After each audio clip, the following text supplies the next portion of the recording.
శ్రీ గణేశాయ నమః, శ్రీ సరస్వతే నమః, శ్రీ గురు దత్తాత్రేయాయ నమః, లక్ష్మీనరసింహాయ నమః. రోజు పంచాంగం ప్రకారంగా ఈరోజు మనం పంచాంగం తెలుసుకునే ప్రయత్నం చేద్దాం. ఈరోజు 25/12/2025 సంవత్సరము. అయితే ఇది ఈ సంవత్సరంలో ఉన్నటువంటి విశేషం ఏమిటంటే, ఇంకా కొద్ది రోజుల తర్వాత మనకు 1వ తారీఖు వస్తుంది. అంటే క్రిస్మస్ పండుగకి దగ్గరగా ఉన్నాం. అంటే కొత్త సంవత్సరము తర్వాత క్రిస్మస్ పండుగ, ఈ లోపల ఉన్నటువంటి సమయం ఇదంతా. కాబట్టి ఈ క్రిస్మస్ పండుగని దయచేసి భక్తులందరూ కూడా పెద్దగా పట్టించుకోకుండా ఉండండి. ఎందుకంటే క్రిస్మస్ పండుగ కాదు మనకు ముఖ్యం, 1వ తారీఖు కాదు మనకు ముఖ్యం, మాకు కావాల్సింది ఉగాది. కాబట్టి దయచేసి ఈ విషయాన్ని విని దాని తర్వాత పంచాంగం వినే ప్రయత్నం చేయండి. స్వస్తి శ్రీ విశ్వవసనామ సంవత్సరము, దక్షిణాయనము, హేమంత ఋతువు, తర్వాత పుష్యమాసము. ఈరోజు సూర్యోదయము ఉదయం 6:30 సూర్యాస్తమయము సాయంత్రం 6:30.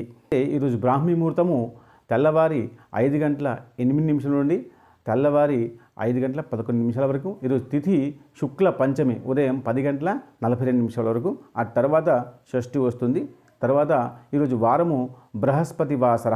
ఆ తర్వాత నక్షత్రము ఇది శతభిష నక్షత్రము, తెల్లవారి 6:29 వరకు ఉంటుంది. ఆ తర్వాత పూర్వభద్ర పూర్తిగా ఉంటుంది. దాని తర్వాత యోగము ఇది వజ్రయోగము 12:01 వరకు ఉంటుంది. దాని తర్వాత సిద్ధియోగం వస్తుంది.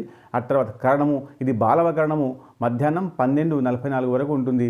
దాని తర్వాత తైతులు వస్తుంది. ఇది ఉదయం 11:31 నుంచి మధ్యాహ్నం 12:10 వరకు. ఈరోజు రాహుకాలము మధ్యాహ్నం 1:30 నుండి మధ్యాహ్నం 3 గంటల వరకు.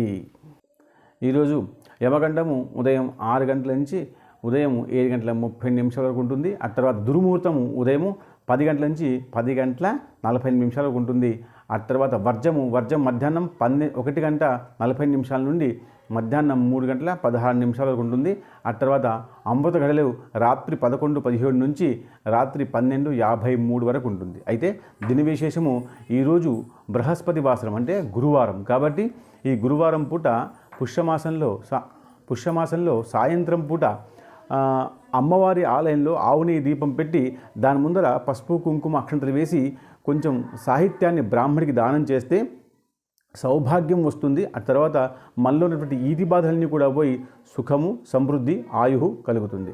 శుభం టీవీ ప్రేక్షకులకి నమస్కారం. శుభం.